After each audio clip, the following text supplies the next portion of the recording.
மேடையில் இருக்கிற எல்லாத்துக்கும் வணக்கம்.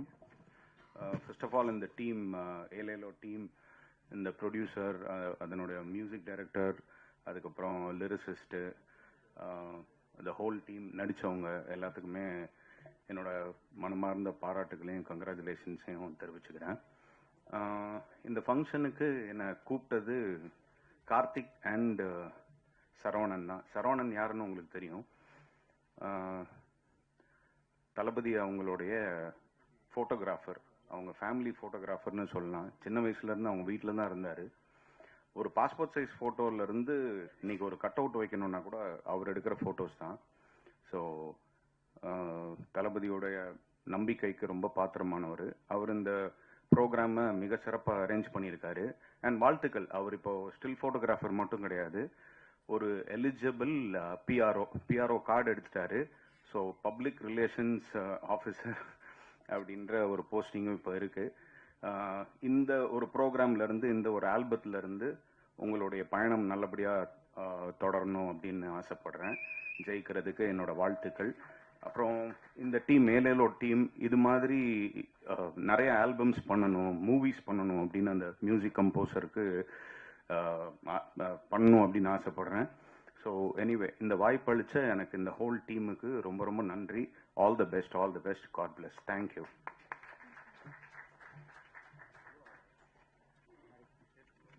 வணக்கம்.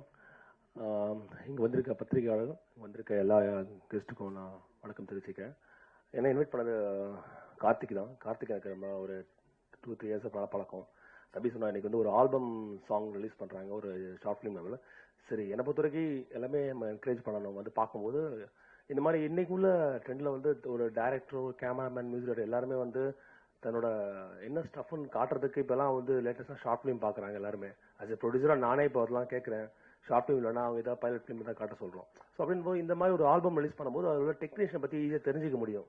கேமரா ஒர்க் நல்லா இருக்குது, சாங்ஸ் கேட்டோம், மியூசிக். அப்போ நமக்கே ஒரு வாய்ப்பு, ஓகே இது மாதிரி ப்ரோக்ராம் அட்டன் பண்ணும்போது அந்த மாதிரி பீப்புள்ஸ்க்கு வந்து நம்ம மைண்டில் இருப்பாங்க அவங்க ஆக்சுவலாக. ஸோ அதனால் இந்த மாதிரி விஷயம் வந்து பார்க்கறது வந்து ஒரு நல்ல ஒரு விஷயமா நான் தெரிஞ்சுக்கிறேன். ஸோ என்னை பொறுத்த வரைக்கும் நல்ல ஒரு என்கரேஜ்மெண்ட் பண்ணலாம்.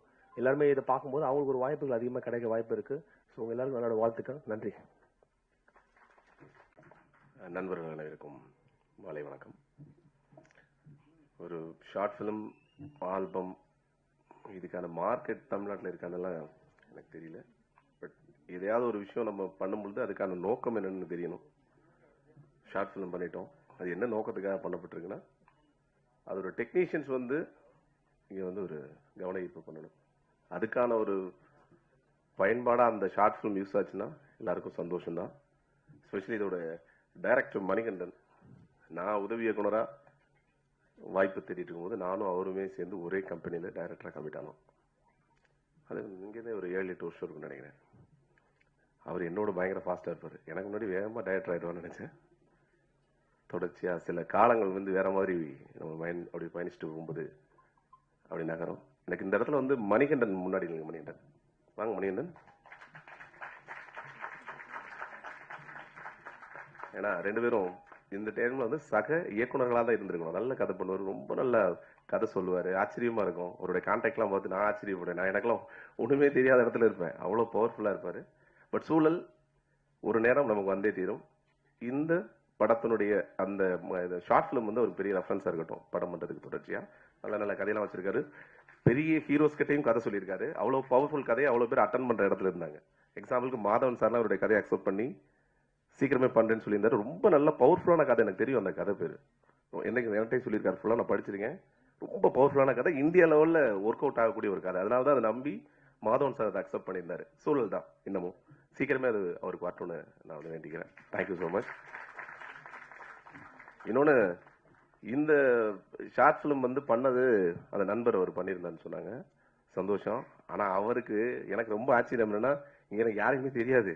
பட் காலத்தில் வந்து நிற்கும் போது கணேஷ் சார்லாம் தெரியும், இங்கே நம்ம அப்புக்குட்டி என்ன தெரியும், தலைவர் சௌந்தர் சார் தெரியும், ஹரி சார் தெரியும், மியூசிக் டைரக்டர் ஜெய் எனக்கு ரொம்ப வருஷமா தம்பி. எனக்கு இந்த பையன் தான் பண்ணியிருக்கானே எனக்கு தெரியாது, எனக்கு சொல்ல கூட இல்லை. இடையில வரும்போது கார் ஓட்டிட்டு இருக்கேன், அப்போ தம்பி அடிக்கிறாமா அண்ணே வந்துட்டீங்களா அப்படின்ட்டு. டேய் நீ தான் மியூசிக் பண்ணிருக்கியாடா சொல்லிடலாமேடான்னு. குணாஜி எல்லாரும் எனக்கு தெரியும் இந்த இடத்துல. இருந்தாலும் இந்த இடத்துல இதோட பயன்பாடு வந்து இந்த டெக்னீஷியனுக்கு அடுத்த இடத்துக்கு போறதுக்கு யூஸ் பண்ணக்கூடிய ஒரு பயன்பாடா இருக்கட்டும், ஆர்டிஸ்டுக்கும் அதே மாதிரி ஒரு பயன்பாடு அமையட்டும்.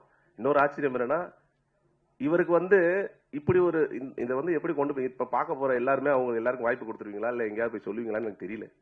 அப்படி ஒரு நடக்குமாலாம் எனக்கு தெரியல. ஆனா ஆச்சரியம் என்னன்னா, இங்க இவ்வளவு பேர் உட்காந்துருக்காங்க, முக்கியமான ஆளா உட்காந்துருக்காங்க. எல்லாரும் இந்த ஷார்ட் பிலிமோட லான்ச்சுக்கு வந்திருக்குமா, இந்த பிஆர்ஓ 2 பேரும் சக்சஸ்ஃபுல்லா பண்ணிட்டாங்கம்மா அப்படிங்கிறதுக்கு வந்திருக்காங்களே தெரியல நானு. அதனால சோ இது இந்த ஷார்ட் பிலிம் லான்ச் மட்டுமே இல்ல, 2 பேரும் பிஆர்ஓ ஆயிருக்காங்களா அவங்களுக்கான லான்ச். 2 பேரும் மேடைக்கு வாங்க ப்ளீஸ், ப்ளீஸ் வாங்க.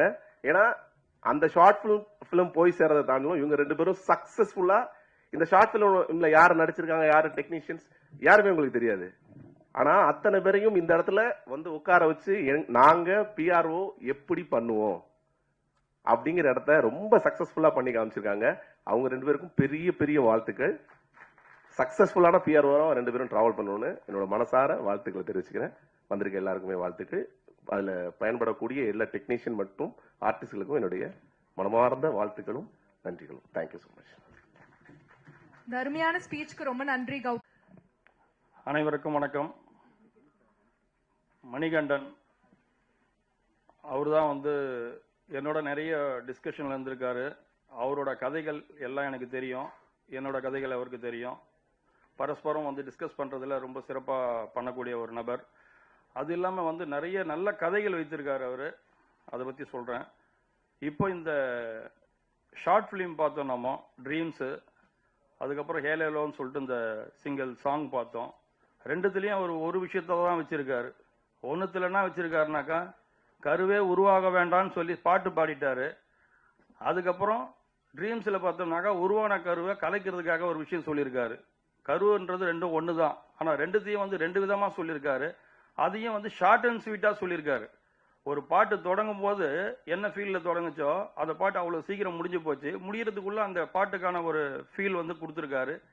இந்த ஷார்ட் பிலிம்லயும் ஷார்ட்டா சொல்றேன்னு சொல்லிட்டு எவ்வளவு சொல்ல முடியுமோ, பெண் சிசு கருக்கலைப்புன்றது நடக்குது, அது நடக்கக்கூடாதுன்றது தான் அவருடைய இந்த ஷார்ட் பிலிம்ல தெரிஞ்ச ஒரு விஷயம். இப்ப பெண் சிசுவை அழிக்கிறாங்க, கொலை பண்றாங்க, அதை தடுக்கிறாங்கன்னு சொன்னாங்கன்னாக்கா இன்னொரு 15-20 வருஷத்துல ஆண்களுக்கு பெண்களே இல்லாம தட்டுப்பாடு தான் வரும். இப்ப இருக்கிற ஆண்களே நிறைய பேர் பெண் கிடைக்காம தான் போராடிக்கிட்டு இருக்காங்க. அப்படி இருக்கும்போது நிச்சயமா இந்த மாதிரி பெண் சிசு கொலை பண்றதோ, அதை அபார்ஷன் பண்றதோ, அந்த மாதிரி விஷயங்கள்லாம் நடக்கக்கூடாதுன்றது தான் அவருடைய அந்த கருத்தை அதை சொல்லியிருந்தாரு. இது இல்லாம அவர் வச்சிருக்கிற நிறைய நல்ல கதைகள் வச்சிருக்காரு. அந்த கதைகள் எல்லாம் படம் பண்ணணும்னு சொல்லிட்டு அவர் ஒரு தடவை முயற்சி பண்ணும் போதும் சரியான ஒரு பிளாட்ஃபார்ம் அவருக்கு அமையலன்னு சொன்னோம்னாக்கா, ப்ரொடியூசர் கிட்ட போனோம்னாக்கா கதையை கேட்டுட்டு படம் பண்ற ப்ரொடியூசர்லாம் இருந்தாங்க. இப்ப கதையை கேட்டுட்டு ப்ரொடியூஸ் பண்ணக்கூடிய ப்ரொடியூசர் இல்ல. இந்த ஹீரோக்கு எந்த ஹீரோ வச்சிருக்கீங்கன்னு கேக்குறாங்க. ஹீரோ வச்சிருக்கிறவங்க மட்டும்தான் படம் பண்ண முடியுன்ற நிலைமை இருக்கிறதுனால தான் நல்ல கதை கரு வச்சிருக்கிறவங்களால சீக்கிரமா படம் பண்ண முடியல. கொஞ்சம் போராட்டத்துக்கு அப்புறம் தான் இந்த மாதிரி டைரக்டருங்களாம், என்ன மாதிரி டைரக்டருங்களாம் இன்னும் பெருசா ஜெயிக்கிறதுக்கான வாய்ப்பு வரும். அப்போ ப்ரொடியூசருங்க அவங்க டைமை ஸ்பெண்ட் பண்ணி நல்ல கதை யார் சொல்றாங்க, கண்டென்ட் தான் சினிமான்றதுக்கு இன்னைக்கு இருக்கிற நல்ல படங்கள், நிறைய படங்கள், சின்ன படங்கள்லாம் நல்லா பெரிய வெற்றி அடைஞ்சு ஓடிட்டு இருக்கு. சமீபத்தில் வந்த லபர் பந்து, குடும்பஸ்தன், குட் நைட்டு, இது போன்ற படங்கள்லாம். டிராகன் கூட ஒரு ஆவரேஜ் பட்ஜெட்ல எடுக்கப்பட்ட படம் தான். இன்னைக்கு 100 கோடிக்கு 150 கோடின்னு சொல்றாங்க. இதெல்லாம் கண்டென்ட் பேஸ்டு படத்துக்கு மட்டும்தான் பெரிய சக்சஸ் கிடைக்குது, யூஜி சக்சஸ் கிடைக்குதுன்றத தொடர்ந்து ப்ரூவ் பண்ணிட்டு இருக்காங்க. இருந்தாலும் ப்ரொடியூசர்ஸ் அவங்க நல்ல கதைகளை தேடி அந்த கதைகளை கேட்கறதுக்கு டைம் மெனக்கெட்டு அந்த கதை ஓடுமா, இதை எந்த பட்ஜெட்ல எடுக்கலாம், ரொம்ப மினிமம் பட்ஜெட்ல எடுக்கலாமா, ஒரு படத்தை எடுத்து ஸ்கிரீன் பண்ணதுக்கு அப்புறமாவது அட்லீஸ்ட் அந்த படத்தை வாங்குறதுக்கு டிஸ்ட்ரிபியூட்டர் வருவாங்க, இல்ல ஓடிடி கம்பெனிஸ் வாங்குவாங்க. அதை கண்டுபிடிக்கிற இடத்துலயாவது ப்ரொடியூசர்ஸ் இருக்கணும். ஆனா இன்னைக்கு இருக்கிற ப்ரொடியூசர்ஸ், தமிழ்நாட்டில் இருக்கிற ப்ரொடியூசர்ஸ் என்ன பண்றாங்கன்னாக்கா, அவங்களுக்குள்ளவே பிரச்சனை பண்ணிக்கிட்டு சங்கங்களை உருவாக்குற இடத்துல இருக்காங்களே தவிர நல்ல படங்களை உருவாக்க வேண்டிய இடத்துல இருந்து தவறிட்டாங்க. அது இல்லாம இப்ப என்ன போயிட்டு இருக்குனாக்கா, அவங்க தொழிலாளர் சம்மேளனமும் தொடங்கணும்னு சொல்றாங்க. ஒரு சங்கம் இருக்கிற சங்கத்துக்கான தொழிலாளர்களுக்கு வேலை கொடுக்கறதுக்கு சரியா இருக்கும். இன்னொரு சங்கம் எதுக்கு தொடங்குறாங்க, எதுக்கு இது போல ஒரு விஷயத்தை வெளியில கொண்டு வராங்க? உங்களுக்குள்ள இருக்கிற இந்த பிரச்சனைகளை சங்கங்கள் உருவாவதை விட தமிழ் சினிமா காக்கப்படணும்ன்றதுக்கு நீங்க நிறைய மெனக்கிடணும். அதுக்கான வேலை உங்களுக்கு நிறைய இருக்குது. உதாரணத்துக்கு சொல்றேன், ஒரு படமும் தமிழ் சினிமாவில் ரிலீஸ் ஆகிற அத்தனை படமும் அடுத்த நாளே ஒரு வெப்சைட்ல அந்த படத்தோட லிங்கோட படம் வந்துடுது. அதை டவுன்லோட் பண்ணி பார்த்தோம்னாக்கா, நான் பார்த்தேன் கிட்டத்தட்ட என் போன்ல இப்போ ஒரு 10-15 படம் வச்சிருக்கிறேன், வேணும்னா கூட ஷோ பண்ணி காட்டுறேன். படங்கள் எல்லாத்தையும் அவன் வெப்சைட்ல படத்தை போடுறான். அந்த படங்களை யார் போடுறதுன்னு பார்த்தாக்கா, அவன் ரம்மி நடத்தணும், ஆன்லைன் ரம்மி நடத்தணும், அந்த ஒன் பீட்னு ஒன்று நடத்தணும்.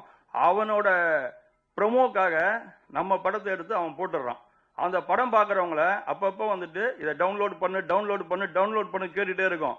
அதை தவறி டவுன்லோட் பண்ணிட்டாங்கனாக்கா அது படம் பார்க்குற அந்த ஆடியன்ஸோட பாக்கெட்ல கையை வச்சு அவன் எவ்வளவு வேணுமோ எடுத்துக்குவான். இதை பண்றதுக்கு தமிழ் சினிமாவை எடுத்து அவன் படம் போட்டுட்டு இருக்கிறான். இதெல்லாம் போய் கேட்டு ஒரு படத்தை ஒரு குரோம்பேட்ல இருக்கிற ஒரு சராசரி ஒரு ஆள் இங்க இருந்து அவர் திருவத்தூர் போறாருனாக்கா, காலையில பஸ்ல ஏறி உட்காந்துட்டு ஹெட்போனை போட்டுட்டு அவர் அந்த போன்ல அந்த படத்தை போடணும்னு சொல்லிட்டு டவுன்லோட் பண்ணிட்டாருனாக்கா, இங்க இருந்து போகும்போது ஃபர்ஸ்ட் ஹாஃப் பார்ப்பாரு, திரும்ப வரும்போது செகண்ட் ஹாஃப் பார்ப்பாரு. எல்லா படத்தையும் எல்லா ஆடியன்ஸும் பார்த்துக்கிட்டு தான் இருக்கிறாங்க. ஆனா அது எங்க பாக்குறாங்கன்றது தான் இப்போ வித்தியாசப்படுது. இதையெல்லாம் கட்டுப்படுத்தி ப்ரொடியூசருக்கு சேர வேண்டிய பணத்தை ப்ரொடியூசருக்கு வாங்கி கொடுக்குற வேலையை விட்டுட்டு சங்கம் தொடங்குறேன்னு சொல்லிட்டு இன்னொரு சங்கம் தொடங்குறேன்னு சொல்லி சொல்றாங்களே, அதை விட இது போல விஷயத்துலலாம் கவனத்தை செலுத்தினாங்கனாக்கா நிச்சயமா பண்ண முடியும். இப்போ நிறைய பேர் என்ன பண்றாங்க, இந்த படத்தை எல்லாத்தையும் என்ன பண்றாங்க, குரூப்ல வந்து ஷேர் பண்றானுங்க லிங்க். புது படம் வந்திருக்குது, டிராகன் வந்திருக்குது, குடும்பஸ்தன் வந்திருக்குது. அவங்க வந்து என்ன பண்றா சொல்லிட்டு யாரு ஃபர்ஸ்ட் அந்த லிங்கை வந்து அந்த குரூப்ல ஷேர் பண்றன்றதை பண்ணிட்டு இருக்காங்க. அந்த குரூப்ல இருக்கிற அத்தனை பேரும் அந்த படத்தை பார்க்கறான். படங்கள் பார்க்கறவங்களுடைய எண்ணிக்கை அதிகமாயிட்டு இருக்கு. ஆனா படம் வாய்ப்பு கிடைக்க வேண்டிய புதுமுக இயக்குநர்களுக்கு வாய்ப்பு கிடைக்கிறது குறைஞ்சிட்டு இருக்குது. எங்கெங்கெல்லாம் சரிப்படுத்தி எதெல்லாம் ஒழுங்குபடுத்த முடியுமோ அதெல்லாம் ஒழுங்குபடுத்தினாங்கனாக்கா நிச்சயமா சினிமா வந்து மிகப்பெரிய ஒரு லாபகரமான தொழிலா எல்லா பட ப்ரொடியூசருக்கும் கேட்டாக்கா லிஸ்ட் எடுத்துக்குவாங்க. ஒரு 400 படம் ரிலீஸ் ஆகல, 300 படம் ரிலீஸ் ஆகலன்னு சொல்லிட்டு இந்த மாதிரி படங்கள் வந்து உதிரியா யாராரோ சம்பாதிக்க வேண்டிய அந்த சம்பாத்தியத்தெல்லாம் ஒரு வட்டத்துக்குள்ள கொண்டு வந்து சினிமா எடுக்கிற அந்த ப்ரொடியூசருக்கு பணத்தை லாபத்தை திரும்ப எடுத்து கொடுத்தீங்கன்னாக்கா எப்படி ப்ரொடியூசர் நஷ்டம் அடைவாங்க? எப்படி வந்து ஒரு ப்ரொடியூசர் வந்துட்டு படம் ரிலீஸ் ஆகாம போகும்? மினிமமா படத்தை ரிலீஸ் பண்ண முடிஞ்சா கூட பண்ண முடியும். இப்ப நான் சொல்ற இந்த குற்றச்சாட்டு வந்துட்டு நிறைய வெப்சைட்ல வந்து அடுத்த நாளே வந்துடுது. அப்ப அடுத்த நாள் வரக்கூடிய அந்த விஷயத்தை தடுக்க வேண்டிய பொறுப்பு யாருகிட்ட இருக்கு? இருக்கிற ப்ரொடியூசர்ஸ் கவுன்சில் இருக்கிறவங்க, அதுக்கான சங்கத்துல தலைமை பொறுப்புல இருக்கிறவங்க அந்த விஷயத்தெல்லாம் கொஞ்சம் டிஸ்கஸ் பண்ணிட்டு படங்களை வந்து காப்பாத்தினாலுமே நிச்சயமா வந்து நிறைய சின்ன படங்கள் எடுக்க ஆரம்பிப்பாங்க. அப்ப மணி மாதிரி ஆளுங்கெல்லாம் டக்கு டைரக்டர் ஆவாங்க. அவங்க கிட்ட இருக்கிற நல்ல நல்ல கண்டென்ட் எல்லாம் வெளில வரும், மக்கள்கிட்ட போய் சேரும். அதனால நிறைய பேருக்கு வாய்ப்பு கிடைக்கும். அதுக்கான வேலையை பார்த்தாங்கன்னாக்கா ரொம்ப சிறப்பா இருக்கும். பார்ப்பாங்களான்றது டவுட்டா தான் இருக்குது. ஏன்னாக்கா உட்கார்ந்து இருக்கிற பிரஸ் எல்லாம் உட்கார்ந்து இருக்கிறாங்க. இன்னைக்கு நடந்துட்டு இருக்கிறது பார்த்தோம்னாக்கா யூடியூபை ஓபன் பண்ணாலுமே இவங்களோட பஞ்சாயத்து தான் போயிட்டு இருக்குது.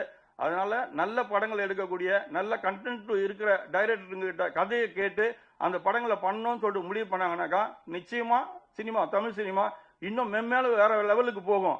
சினிமாவுக்கு பாதுகாப்பே இல்லை. ஏன்னாக்கா ஒரு படத்துக்கு 28% வந்துட்டு ஜிஎஸ்டி டாக்ஸ் வாங்குறாங்க, 8% வந்துட்டு லோக்கல் பாடி டாக்ஸ் வாங்குறாங்க, 36% டாக்ஸ் வாங்குற கவர்மெண்ட் சினிமாவுக்கு இங்க எதுவுமே பண்றது கிடையாது.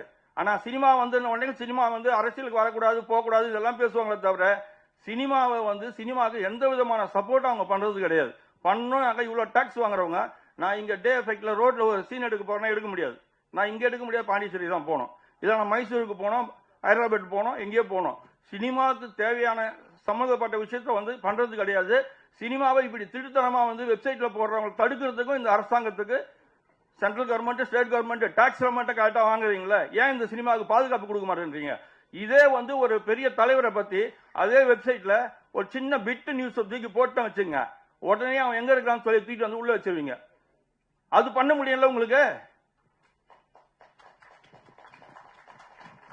அதை பண்ண முடிஞ்ச உங்களுக்கு ஏன் வந்து சினிமாவை வந்து அழிக்கிறாங்கன்னு சொல்லி தெரிஞ்சதுக்கு அப்புறமா சினிமாவை பத்தி எதுவுமே கண்டுக்க மாட்டீங்களா? கள்ளச்சாரம் எப்படி, கஞ்சா எப்படி தப்போ அதே மாதிரி கள்ளத்தனத்துல சினிமாவை கொண்டு போய் சேர்க்கறதும் தப்பு தானே. அவனுக்கு கொடுக்குற தண்டனை மாதிரி ஏன் இவனுக்கு கொடுக்க முடியல உங்களால? ஆன்லைன் விளையாடுறவனெல்லாம் சாவறதுக்கு இது ஒரு காரணமா இருக்கு. ஏன்னாக்கா புது படம் ஃப்ரீயா போடுறான், அந்த படத்தை பாக்குறேன் இன்ட்ரெஸ்ட்ல அந்த நேரத்தில் டவுன்லோட் எவன் கொடுக்குறானோ அவன்லாம் வந்து மாட்டிட்டு இருக்கானுங்க. அதனால இந்த சினிமாவை காப்பாற்றுறதுக்கு நிறைய வேலைகள் இருக்கு. அந்த வேலைகளை பார்க்க வேண்டிய பெரிய மனிதர்கள் அதை பார்த்தாங்கனாக்கா மணிகண்டன் மாதிரி ஒரு நல்ல இயக்குநர்கள்லாம் ரொம்ப சீக்கிரத்திலேயே வந்துட்டு படம் எடுக்க வருவாங்க. இந்த படத்தோட தண்ணி கூட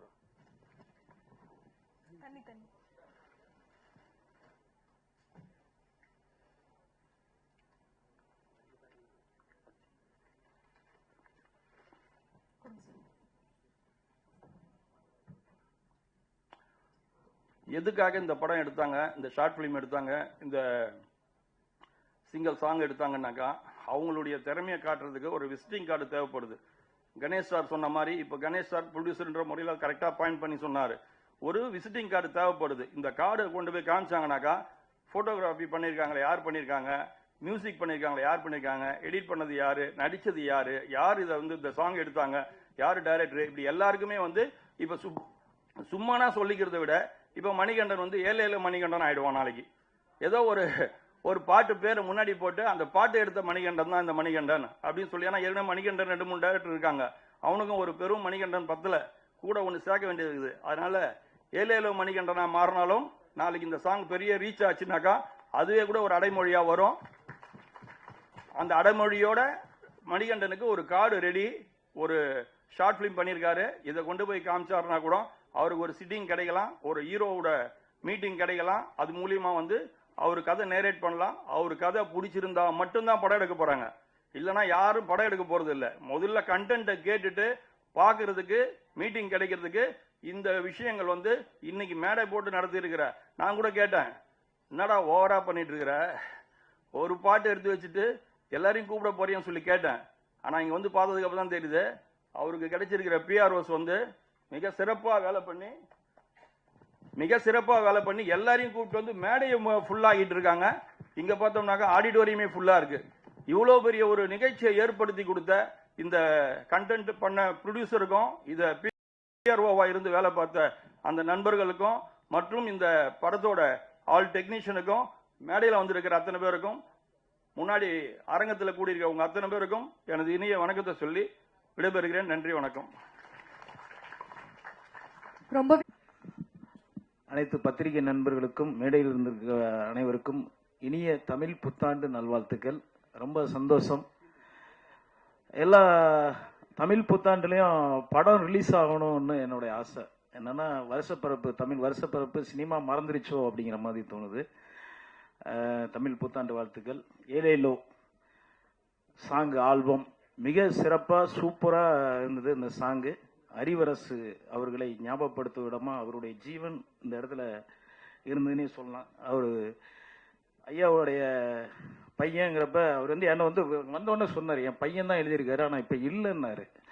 எனக்கு ரொம்ப ஷாக் ஆயிடுச்சு. என்ன ஐயா சொல்கிறீங்க பாருங்க, இதை விட ஒன்றும் கிடையாது. அவர் எழுதின பாடல்கள் இன்னைக்கு வெளிவருது, அவர் இல்லைங்கிறப்ப எவ்வளோ கஷ்டமா இருக்கு.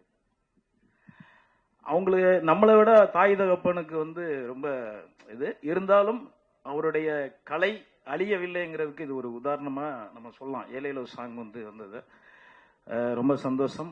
அதில் நடித்த ஹீரோ வெற்றி தானே தம்பி, சூப்பராக பண்ணிருக்கீங்க. நீங்கள் ஒரு டான்ஸர், எப்படி நீங்கள் வந்து டான்ஸே ஆடாமல் மாண்டேஜ் சாங் பண்ணீங்கன்னு தெரியல. அதான் இயக்குனர்னு சொல்லணும் மணிகண்டன் சார். ஒரு டான்ஸர்னா கண்டிப்பாக வந்து படம் சாங்கில் வந்து கண்டிப்பாக டான்ஸ் ஃபுல்லாக ஆட வைப்பாங்க. ஃபர்ஸ்ட் வேற எல்லாருமே ஆடினாங்களா, அப்படிதான் நான் நினச்சேன். ஆனால் டைரக்டர் வந்து இல்லைப்பா நீ ஆட வேணாம், பேசாமல் நின்னா போதும், வந்து போயிட்டு அப்படின்னு பண்ணியிருக்காப்புல. ரொம்ப அழகாக பண்ணியிருக்கீங்க தம்பி, சூப்பர் வெற்றி. அதே மாதிரி ஹீரோயின் நிறைய வாய்ப்பு உங்களுக்கு வர வாய்ப்பு இருக்குது. ரெண்டு பேருக்குமே மெயினாக ரொம்ப அழகாக பண்ணியிருக்கீங்க. கேமராமேன் சார் சூப்பராக ஒர்க் பண்ணியிருக்காப்புல. கேமராமேன், ஸ்டில் ஃபோட்டோகிராஃபர் வந்து ஒரு அடுத்த ஸ்டெப்புக்கு கேமராவாக ஒரு அழகாக பண்ணியிருக்கார். நான் இந்த மேடைக்கு வர்றதுக்கு காரணம் மெயினாக வந்து ஜெய் கிரீஷ் நண்பன் தம்பி, மியூசிக் டைரக்டர். காரணம் என்னன்னா இந்த மெயினாக ஏலேலோ சாங் ரொம்ப சூப்பராக பண்ணியிருக்கேன் தம்பி, செம. ரொம்ப சந்தோஷம். என் கூட வந்து எங்க கூட அப்படின்னே சொல்லலாம். வாழ்க விவசாயின்னு ஒரு படம் வந்து தம்பி தான் மியூசிக் பண்ணியிருக்காப்புல, அடுத்து ரிலீஸ் ஆக போகுது. அடுத்தது ஜீவகாருண்யம்னு ஒரு படம், அதுவும் நான் லீடு பண்ணியிருக்கேன். ரெண்டு படத்துக்கும் அவர் தான் மியூசிக் டைரக்டரு. மிக சந்தோஷம்.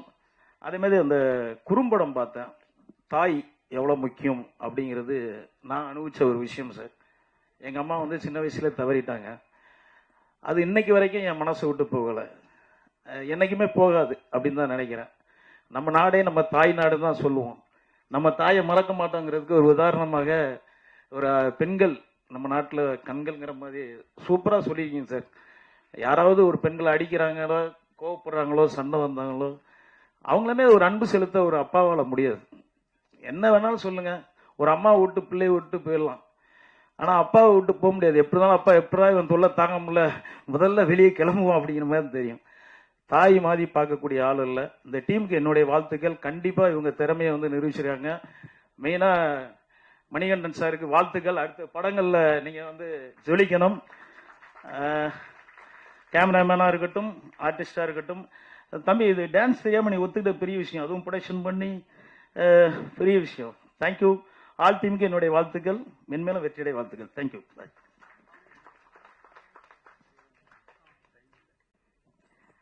ஃபர்ஸ்ட் ஆஃப் ஆல் இங்கே வந்திருக்க ப்ரெஸ், மீடியா அண்ட் ஃப்ரெண்ட்ஸ் இவங்க எல்லாருக்குமே ரொம்ப தேங்க்யூ. அண்ட் இனிய தமிழ் புத்தாண்டு நல்வாழ்த்துக்கள். ஏலேலோ சாங், இந்த சாங் வந்து Manikandan sir and Vishnu sir, Karthi அண்ணா, வெற்றி சார் இவங்க எல்லாருக்குமே ரொம்ப நன்றி என்னை இந்த சாங்கில் காஸ்ட் பண்ணதுக்கு. அண்ட் மேலும் மேலும் எங்களை நல்லா சப்போர்ட் பண்ணி நாங்கள் எல்லாருமே சேர்ந்து முன்னேறணும்னு நினைக்கிறேன். And yeah, thank you. எல்லாமான என்னோட கடவுளுக்கும் என்னோட ஃபேமிலி மெம்பர்ஸ்க்கும் ரொம்ப தேங்க்யூ இவ்வளோ சப்போர்ட் பண்ணுறதுக்கு. தேங்க்யூ.